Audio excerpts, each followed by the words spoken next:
संग शनिचराय नमः। आप सभी भक्तों पर शनि महाराज की कृपा सदा सर्वदा बनी रहे। प्यारे भक्तों, आज है आश्विन महीने की प्रथम शनिवार और शनिवार का दिन शनि भगवान को समर्पित होता है। तो आइए आज श्रवण करते हैं शनिवार शनि भगवान की व्रत कथा। कथा को बड़े ही श्रद्धा प्रसन्नचित मन से पूरा अवश्य सुनेगा और दूसरे भक्तों के पास भी शेयर कीजिएगा और कमेंट बॉक्स में शनि महाराज की जय अवश्य लिखिएगा। शनिवार व्रत कथा। शनि भगवान का व्रत उपवास रखने से व्यक्ति के सभी मुश्किलें समाप्त हो जाती है। शनि ग्रहों में सभी क्रूर ग्रह है।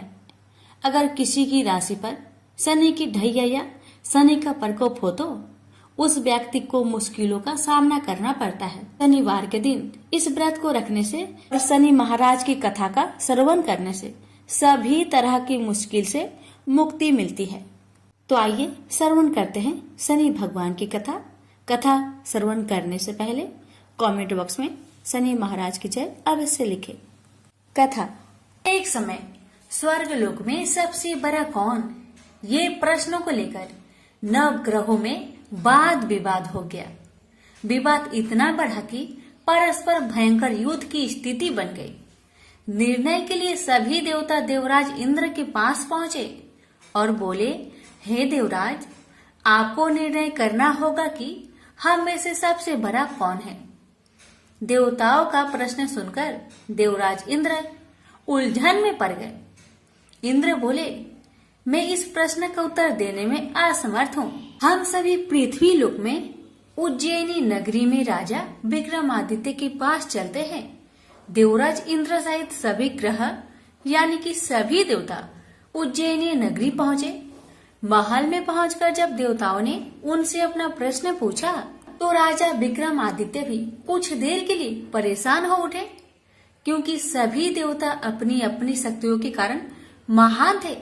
किसी को भी छोटा बताना या बड़ा कह देना उनके क्रोध के प्रकोप से भयंकर हानि पहुंच सकती थी। अचानक राजा विक्रमादित्य को एक उपाय सूझा और उन्होंने विभिन्न धातुओं जैसे स्वर्ण, रजत, कांसा, ताम्र, शीशा, रांगा, जस्ता, अब्रक व लोहे के 9 आसन बनवाए। धातुओं के गुण के अनुसार सभी आसनों को एक दूसरे के पीछे रखकर उन्होंने देवताओं को अपने अपने सिंहासन पर बैठने को कहा। देवताओं के बैठने के बाद राजा विक्रमादित्य ने कहा, आपका निर्णय तो स्वयं हो गया। जो सबसे पहले सिंहासन पर विराजमान है वही सबसे बड़ा है। राजा विक्रमादित्य के निर्णय को सुनकर शनि देवता ने सबसे पीछे आसन पर बैठने के कारण अपने को छोटा जानकर क्रोधित होकर कहने लगे, राजा विक्रमादित्य, तुमने मुझे सबसे पीछे बैठाकर मेरा अपमान किया है। तुम मेरी शक्तियों से परिचित नहीं हो। मैं तुम्हारा सर्वनाश कर दूंगा। शनि ने कहा, सूर्य एक राशि पर 1 महीने, चंद्रमा 2.25 दिन, मंगल 1.5 महीने, बुध और शुक्र 1 महीने, बृहस्पति 13 महीने रहते हैं। लेकिन मैं किसी राशि पर 7.5 वर्ष तक रहता हूँ। बड़े बड़े देवताओं को मैंने अपने प्रकोप से पीड़ित किया है। राम को 7.5 के कारण ही वन में जाकर रहना पड़ा और रावण को 7.5 के कारण ही युद्ध में मृत्यु का शिकार बनना पड़ा। राजा, अब तू भी मेरे प्रकोप से नहीं बच सकता। इसके बाद अन्य ग्रहों के देवता तो प्रसन्नता के साथ चले गए, परंतु शनि भगवान बड़े क्रोध के साथ वहां से विदा हुए। राजा विक्रमादित्य पहले की तरह ही न्याय करते रहे। उनके राज्य में सभी स्त्री पुरुष बहुत आनंद से जीवन यापन कर रहे थे। कुछ दिन ऐसे ही बीत गए। उधर शनि देवता अपने अपमान को भूल नहीं पाए थे। विक्रमादित्य से बदला लेने के लिए एक दिन शनि भगवान ने घोड़े के व्यापारी का रूप धारण किया और बहुत से घोड़ों के साथ उज्जैनी नगरी पहुंचे। राजा विक्रमादित्य ने राज्य में किसी घोड़े के व्यापारी की आने का समाचार सुना तो आपने अश्वपाल को कुछ घोड़े खरीदने के लिए भेजा। घोड़े बहुत कीमती थे। अश्वपाल ने जब वापस लौटकर इस संबंध में बताया तो राजा विक्रमादित्य ने स्वयं आकर एक सुंदर व शक्तिशाली घोड़े को पसंद किया।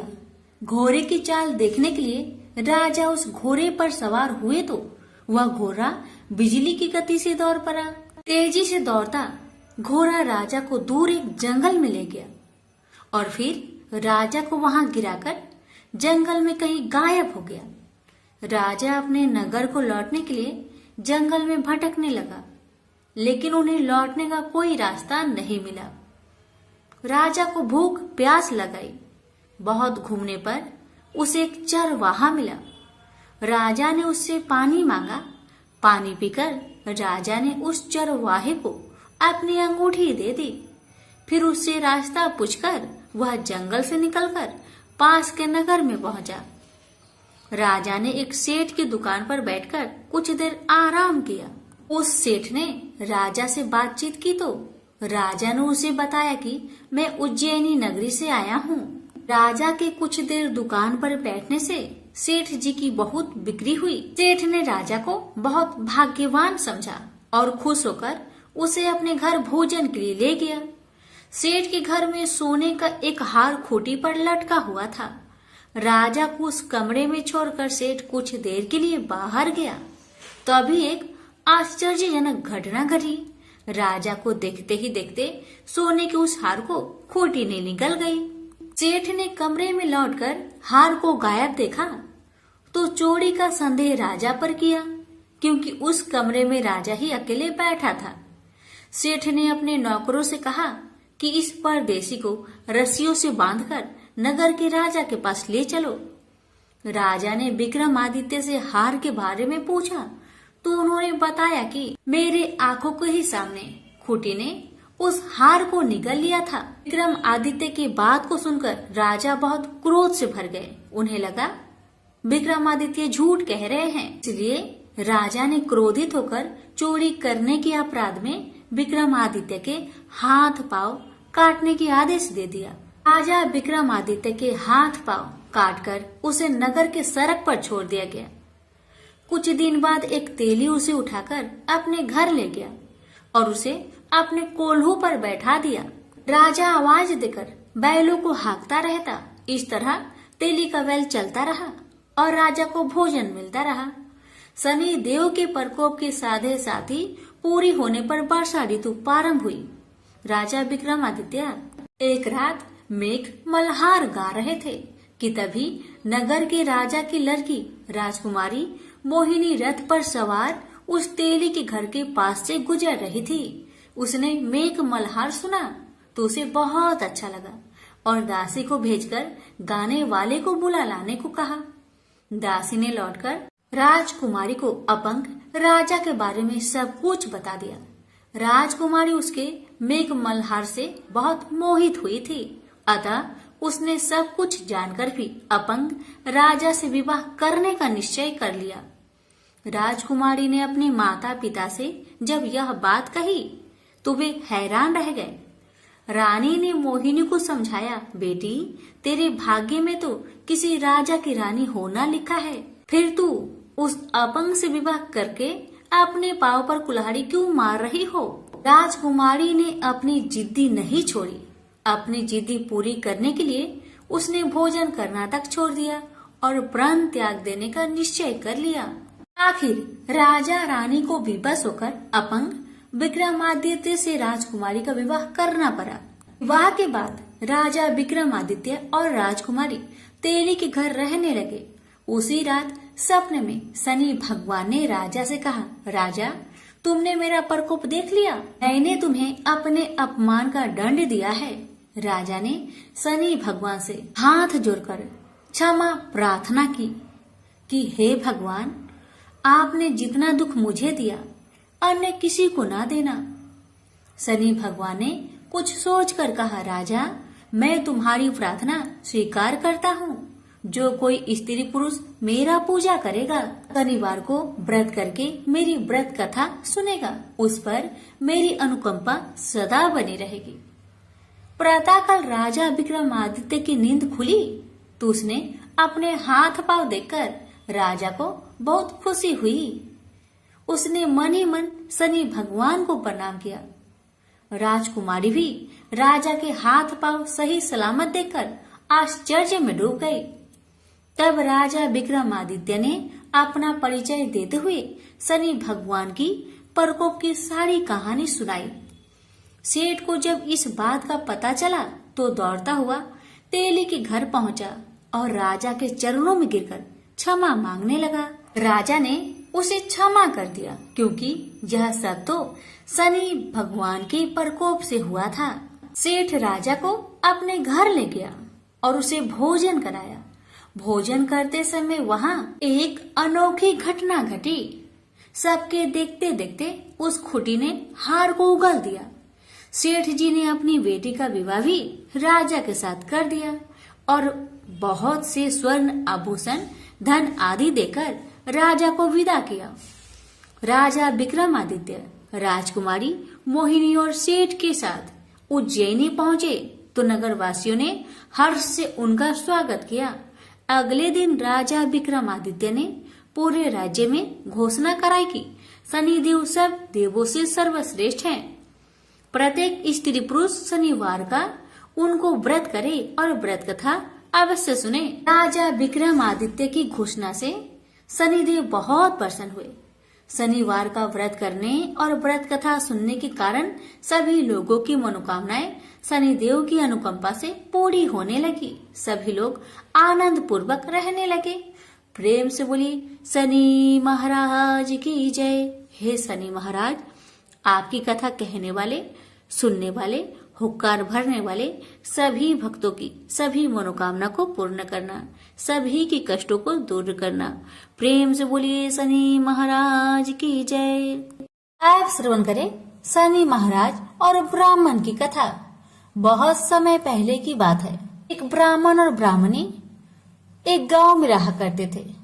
ब्राह्मण हर रात अपने सपने में नीली घोड़ी पर नीले कपड़े पहने एक आदमी को देखता था और वह आदमी कहता था, हे ब्राह्मण देवता, मैं तेरे लगूंगा। ब्राह्मण घबराकर उठ जाता और अगले दिन यही सपना उसे फिर आता। यह सपना उसे रोज आने लगा। ब्राह्मण बहुत परेशान हो गया और चिंता के मारे दुबला होने लगा, सूखने लगा। तो एक दिन उसकी पत्नी ने उससे कारण पूछा, हे ब्राह्मण देवता, आपको मैं इतनी अच्छी अच्छी भोजन पकाकर देती हूँ, फिर भी क्या कारण है कि आप दुबले होते जा रहे हैं? ब्राह्मण ने अपनी सपने की सारी बात पत्नी को बताया। ब्राह्मणी बोली, मुझे लगता है अवश्य ही वो शनि महाराज होंगे। अब की बार जब वो आपको दिखे तो आप कह देना, लग जाओ, पर 1.25 पहर से ज्यादा मत लगना। उस दिन फिर सपना आने पर ब्राह्मण ने कहा, लग जाओ, पर कितने समय के लिए लगोगे? शनि जी बोले, 7.5 वर्ष का लगूंगा। ब्राह्मण ने कहा, क्षमा करे शनि भगवान, इतना भारी तो मुझसे झेला नहीं जाएगा। तब शनि भगवान बोले, तो 5 वर्ष का लग जाता हूँ। ब्राह्मण ने मना किया तो शनि जी कहने लगे, 1.25 पहर का तो लगूंगा ही, इतना तो कोढ़ी कलंकी भिखारी के भी लग जाता हूँ। तब ब्राह्मण ने कहा, ठीक है। ब्राह्मण को 1.25 पहर की शनि की दशा लग गई। ब्राह्मण ने दीन से जाकर ब्राह्मणी से कहा, मेरे 1.25 पहर शनि की दशा लग गई है, इसलिए मैं जंगल में जाकर यह समय वहीं पर बिताऊंगा। मेरे लिए खाने पीने का सामान एक पोटली में बांध दो, और हाँ, मेरे जाने के पीछे तुम किसी से झगड़ा मत करना। इस बात का खास ध्यान रखना, ज्यादातर घर में ही रहना और बच्चों का ध्यान रखना। इस 1.25 पहर के समय में कोई भी गाली दे तो चुपचाप सुन लेना, बहस मत करना। यह समझाकर ब्राह्मण जंगल में चले गए। जंगल में ब्राह्मण एक पीपल के पेड़ के नीचे बैठ गए और हनुमान जी का पाठ करने लगे। 1 पहर बीत गया। ब्राह्मण ने सोचा बाकी बचा समय रास्ते में बीत जाएगी, इसलिए वहां से चल दिया। रास्ते में एक बाड़ी में मतीरे लगे थे। माली से एक मतीरा खरीदा, पोटली में बांधा और आगे को बढ़ा। आगे एक आदमी मिला जो असल में कोई और नहीं भगवान शनि महाराज थे। ब्राह्मण से पूछा कि पोतली में क्या है? तब उसने कहा मदिरा है। तब शनि भगवान बोले दिखाओ। ब्राह्मण ने पोटली खोली, उसमें वह मदिरा राजकुमार का कटा हुआ खून से लथपथ सिर दिखाई दिया। तो शनि भगवान ब्राह्मण को राजा के पास ले गए और कहा कि इस ब्राह्मण ने राजकुमार की हत्या कर दी है, इसके पास पोटली में राजकुमार का सिर है। राजा ने कहा मैं यह नहीं देख सकता, इस ब्राह्मण को सूली पर चढ़ा दो। राजा के यहाँ हाहाकार मच गया। ब्राह्मण को सूली चढ़ाने से पहले पूछा गया कि तुम्हारी कोई आखिरी इच्छा हो तो बताओ। ब्राह्मण ने सोचा किसी तरह अपहर पूरा बस हो जाए। ब्राह्मण ने सोच समझकर कहा। उसने कहा कि वह रोज बालाजी का कथा सुनता है, मरने से पहले अंतिम बार बालाजी का कथा सुनना चाहता है। ब्राह्मण को कथा सुनाने का प्रबंध किया गया। कथा कहते कहते सवा पहर पूरा हो गया। शनि की दशा टलते ही राजकुमार शिकाल खेल कर लौटा हुआ दिखाई दिया। राजकुमार को आता देखकर राजा बहुत खुश हुआ, लेकिन उसे निर्दोष ब्राह्मण की हत्या का दोष लगने का डर सताने लगा। उसने तुरंत घोड़सवार सैनिकों को ब्राह्मण को आदर सहित ले आने के लिए भेजा। ब्राह्मण राज दरबार में आया तो राजा ने क्षमा मांगी और पोटली दिखाने के लिए कहा, तो पोटली खोली तो उसमें मदिरा था। राजा ने इन सब के बारे में पूछा तो ब्राह्मण ने बताया, मुझे सवा पहर की शनिचर की दशा लग गई थी, इस कारण यह सब तमाशा हुआ। राजा ने पूछा यह दशा कैसे टलती है? ब्राह्मण बोला, राजा या सेठ के लगे तो काला हाथी या काला घोड़ा दान करे, गरीब के लगे तो पीपल की पूजा करे और बोले साचा शनिचर कहिए जाके पाओ सदा ही पढ़िए। अरे भगवान की कहानी सुने, तिल का तेल और काला उड़द दान करे, काले कुत्ते को तेल से चुपर कर रोटी खिलाए तो शनिचर की दशा उतर जाती है। राजा ने उसे मदिरा वापस दे दिया। घर आकर ब्राह्मण ने मदिरा काटा तो उसमें बीज की जगह हीरे मोती निकले। ब्राह्मणी ने पूछा यह कहाँ से लाए हैं? आप तो कह रहे थे कि शनिचर की दशा लगी है। ब्राह्मण ने कहा जब दशा लगी थी तो यह मदिरा राजकुमार का सिर बन गया था। जब शनि की दशा उतरी तो शनि भगवान निहाल कर गए। हे शनि देवता, जैसे ब्राह्मण के शनि की दशा लगी वैसे किसी का ना लगना। बोलिए प्रेम से शनि महाराज की जय। पार्वती जब भी अपने पति शिव के साथ दूसरे देवताओं के निवास स्थान पर जाती और वहां उनके सजे धजे सुंदर भवनों को देखती तो उन्हें बड़ी ही हीनता का बोध होता। वे यह महसूस करती कि हमसे छोटे छोटे देवताओं के पास भी बड़े बड़े भव्य भवन हैं, लेकिन हमारे पास तो कुछ भी नहीं। कहने को मैं आदि देव शिव की पत्नी हूँ, लेकिन रहने के लिए मिली है कैलाश पर्वत की कंदराएं और पहनने के लिए वल्कल। किसी उचित आवास के अभाव में अन्य सुख सुविधाओं का उपभोग नहीं कर सकती। एक दिन पार्वती ने अपने मन की व्यथा अपने पति शिव से कही। शिव जी सुनकर मुस्कुराए, फिर बोले, इसमें हीनता की तो कोई बात ही नहीं देवी। प्रत्येक व्यक्ति की अपनी अपनी जीवन शैली होती है। हमारी जीवन शैली यही है, हम अपनी इस शैली को हीन क्यों समझे? अन्य देवगण प्रकृति से बहुत दूर है, जबकि हम प्रकृति की गोद में निवास करते हैं। यह तो हमारे लिए गौरव की बात है, हीनता की नहीं। शिव के तर्कों से पार्वती संतुष्ट नहीं हुई और बोली, मुझे आपकी ये बातें समझ में नहीं आती देव। मुझे तो अपना एक आवास चाहिए, बहुत ही भव्य और सुख सुविधा से पूर्ण। शिव ने अपनी सहज मुस्कान से साथ उत्तर दिया, इसमें क्या मुश्किल है देवी, मैं अभी विश्वकर्मा को बुलवा देता हूँ, उनसे जैसा चाहो वैसा आवास बनवा लो। विश्वकर्मा को बुलाया गया। पार्वती ने आदेश दिया, हमारे लिए ऐसा भव्य बनाओ जैसे विश्व में कहीं ना हो। विश्वकर्मा ने आदेश स्वीकार किया। निर्माण कार्य प्रारंभ हो गया। कुछ ही समय में पार्वती की इच्छा अनुसार भव्य भवन तैयार हो गया। अपने भवन को देखकर पार्वती अति प्रसन्न हुई। गृह प्रवेश की तैयारी होने लगी। पार्वती चाहती थी गृह प्रवेश के समय सभी प्रमुख देवता हमारे यहाँ उपस्थित रहे। शिव ने अपनी सहमति दे दी। सभी प्रमुख देवी देवताओं को आमंत्रण भेजा गया। यह प्रवेश के समय वे सब कैलाश पर्वत पर आ गए। उन्होंने पार्वती के भव्य भवन की भूरी भूरी प्रशंसा की, लेकिन विश्वनेत्री ब्रह्मा खामोश रहे। जब सब देवी देवता जाने लगे तो पार्वती ने ब्रह्मा जी से पूछा, देव, क्या आपको यह आवास पसंद नहीं आया? ब्रह्मा जी ने आश्चर्य व्यक्त करते हुए पार्वती से ही प्रश्न किया, देवी, मैंने कब ऐसा कहा? आपके चेहरे की भाव भंगिमा कुछ ऐसे कह रही है प्रभु। पार्वती ने अपनी शंका स्पष्ट की। फिर ब्रह्मा जी को मौन देखकर पार्वती ने अपनी बात आगे बढ़ाई। तो आप कुछ संकोच कर रहे हैं, स्पष्ट कहिए, क्या बात है? ब्रह्मा जी ने तनिक रुककर उत्तर दिया, देवी, और तो सब ठीक है, लेकिन इस प्रसाद पर शनि की कुदृष्टि है। इतना कहकर वे वहां से चले गए। पार्वती ने ब्रह्मा जी की बात शिव को बतलाई तो वे कुछ चिंता में पड़ गए। पार्वती ने पूछा, प्रभु, शनि की दृष्टि से क्या हो सकता है? यह प्रसाद जल सकता है?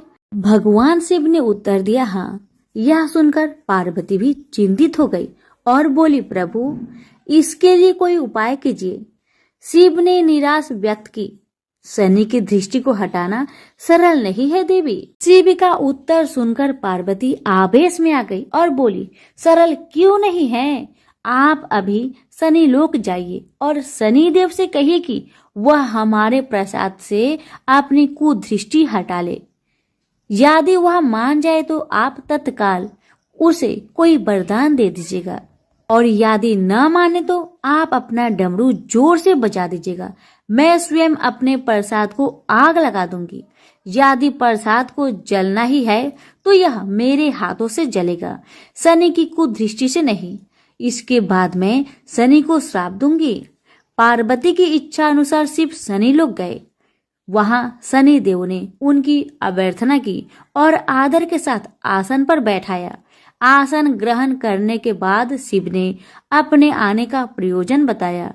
देवी पार्वती ने जो प्रसाद बनवाया है उस पर तुम्हारी कुदृष्टि है, अतः वे चाहती है कि तुम उधर से अपनी कुदृष्टि हटा लो। शनि देव ने करवध होकर निवेदन किया, आप निश्चिंत रहे देव। माता पार्वती के प्रसाद पर कुदृष्टि डालने का मैं दुस्साहस नहीं कर सकता। शनि से आश्वासन पाकर शिव प्रसन्न हो गए। शनि, मैं तुमसे प्रसन्न हूँ, तुम जो चाहे वर मांग सकते हो, भोलेनाथ ने कहा। शनि ने विनम्र भाव से कहा, प्रभु, आपका दिया हुआ सब कुछ मेरे पास है, अब मैं और क्या मांगू? हाँ, एक इच्छा अवश्य है, वह है आपका तांडव नृत्य देखने की। बहुत दिन हो गए उसे देखे हुए। आप अपना नृत्य दिखला सके तो कृपा होगी। शनि का यह अनुरोध शिव को अच्छा लगा। उन्होंने तत्काल अपना डमरू उठा लिया और लगे नृत्य करने। भोले भंडारी ये भी भूल गए कि पार्वती ने डमरू की आवाज सुनकर अपने नवनिर्मित प्रसाद को जला देने की बात कही थी। बस डमरू बजा बजा कर नृत्य करते रहे। उधर पार्वती ने जब कैलाश पर डमरू की ध्वनि सुनी तो उन्होंने सोचा कि शनि ने अपनी कुदृष्टि हटाना अस्वीकार कर दिया है, अतः वे बहुत दुखी हुई। उन्हें लगा कि यदि मैं तत्काल अपने नवनिर्मित आवास को आग लगा दूंगी तो वह शनि की कुदृष्टि से बच जाएगा। अतः उन्होंने स्वयं ही अपने प्रसाद में आग लगा दी। वह धू धू करके जल उठा। प्रसाद को जलता देख पार्वती का शनि पर क्रोध धीरे धीरे बढ़ने लगा। अब वे उसे श्राप देने को तैयार हो गई, लेकिन उसी समय भगवान शिव वहां पहुंच गए। उन्होंने प्रसाद को जलते देखा तो वे आश्चर्यचकित रह गए। उनकी समझ में ही नहीं आया कि यह कैसे हो गया। फिर अचानक उन्हें सब कुछ स्मरण हो गया। अपनी भूल का उन्हें एहसास हुआ। उन्होंने पार्वती को सब कुछ सुनाया। सच्चाई जानकर पार्वती को भी अपनी जल्दबाजी पर दुख हुआ। अब शनि को श्राप देने का कोई अर्थ नहीं था। प्रत्यक्ष उसका कहीं कोई अपराध नहीं था। फिर भी पार्वती और शिव को यह लग रहा था कि यह सब हुआ शनि की कुदृष्टि से ही, लेकिन स्थिति को देखते हुए वे दोषी नहीं ठहरा सकते। प्रेम से बोलिए शनि महाराज की जय। उमापति शंकर भगवान की जय। पिपलाद और शनि भगवान की कथा।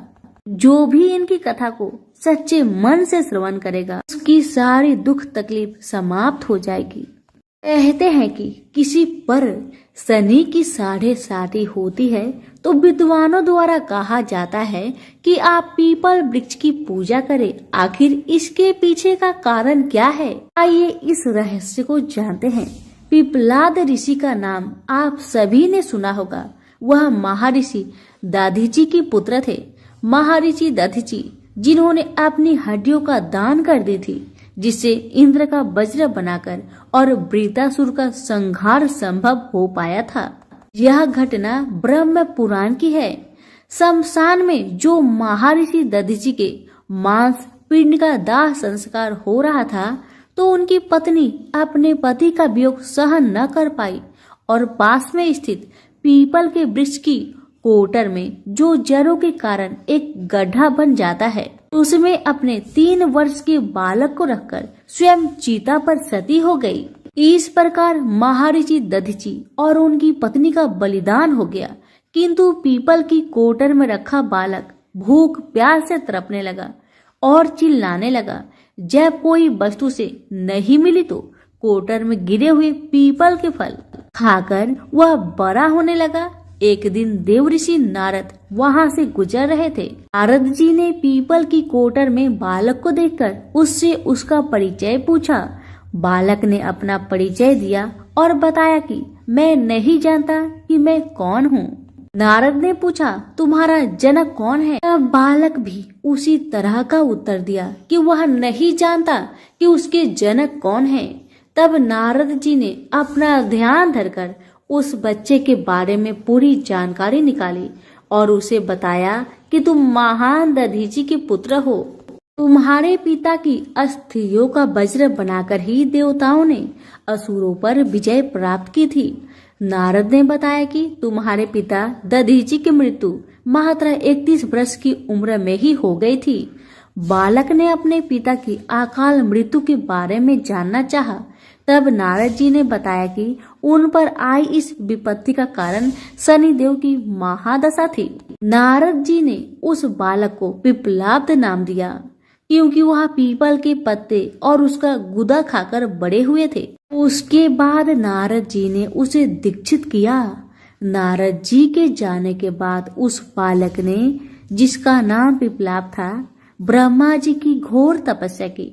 ब्रह्मा जी ने जब बालक से वर मांगने के लिए कहा तो पिपलाद ने अपने दृष्टि मात्र से किसी को भी जलाने की शक्ति मांगी। ब्रह्मा जी ने उसे वरदान दे दिया। ब्रह्मा जी के वरदान के बाद पिपलाद ने सबसे पहले शनि देव का आह्वान किया और उन्हें अपने सामने प्रस्तुत किया। सामने पाकर उन्होंने शनि देव को भस्म करना शुरू कर दिया। शनि देव शरीर से जलने लगे। ब्रह्मांड में कोलाहल मच गया। सूर्य पुत्र शनि की रक्षा के लिए सारे देवता विफल प्रतीत हो रहे थे। सूर्य ने अपनी आंखों के सामने अपने पुत्र को जलता हुआ देखा। ब्रह्मा जी उसे बचाने के लिए विनय निवेदन किया। ब्रह्मा जी ने स्वयं पिपलाद के सम्मुख प्रकट होकर शनिदेव को छोड़ने के लिए कहा, किंतु वह तैयार न हुए। ब्रह्मा जी ने एक के बदले 2 वरदान मांगने की बात कही। अब पिपलाद ने खुश होकर 2 वरदान मांगे। पहला, जन्म से 5 वर्ष तक किसी भी बालक की कुंडली में शनि उसको कारक नहीं होगा। जैसे मैं अनाथ हुआ, शनि के कारण कोई और अनाथ नहीं होगा। दूसरा, उन्होंने कहा मुझे अनाथ को पीपल में शरण दी थी। जो व्यक्ति सूर्य उदय से पूर्व पीपल वृक्ष पर जल चढ़ाएगा उस पर शनि की बुरी महादशा का असर नहीं होगा। ब्रह्मा जी ने तथास्तु कहकर वरदान दिया। तब पिप्पलाद ने चलते हुए शनि को अपने ब्रह्म दंड से उसके पैरों पर आघात करते हुए मुक्त किया, जिससे शनि देव की पैर क्षतिग्रस्त हो गए और वह पहले जैसे तेजी लायक नहीं रहे। आता तभी से शनि को शनिचराय, जिसे हम आम भाषा में शनिचर कहते हैं, कहा जाता है कि रतिया शनिचरा जो धीरे धीरे चलता है, वह शनिचराय आग से जलने के कारण शनि की काया काली पड़ गई। आप अक्सर किसी भी पीपल के पेड़ के नीचे शनि की काली मूर्ति जरूर देखते होंगे। उसके पीछे यही पौराणिक कारण है। जब शनि की महादशा या साढ़े साती चलती है जो आपके लिए अच्छी नहीं है, तो ज्ञानी जनों के पास बहुत सारे उपाय होते हैं, परंतु आम जनों को करने का एक साधारण सा उपाय मैं आपको बताती हूँ, जिसका लाभ 100% मिलता है। आपको सुबह उठना है, सूर्य उदय से पूर्व नहा धोकर पीपल के वृक्ष को जल देना है, उसके साथ चक्कर लगाने हैं और 7 चक्कर लगाने के बाद इस मंत्र को हिंदी में बोलना है। आपको कहना है कि जिस तरह से आपने पिप्पलाद ऋषि की रक्षा की थी, ठीक उसी तरह मेरी भी रक्षा करें, और आप पाएंगे कि कुछ ही दिनों में आपकी जिंदगी में शनि के बुरे प्रभाव कम होते जा रहे हैं। प्रेम से बोलिए शनि भगवान की जय। हिंदू धर्म में माँ काली का प्रमुख स्थान है। काली का अर्थ है समय और काल। ऐसा माना जाता है कि उनकी उत्पत्ति समय और काल पापियों के नाश के लिए हुई थी। समय और काल से कोई भी नहीं बच सकता, यह सभी को निगल जाता है। माता पार्वती ने यह भयानक रूप पापियों के विनाश के लिए धारण किया था।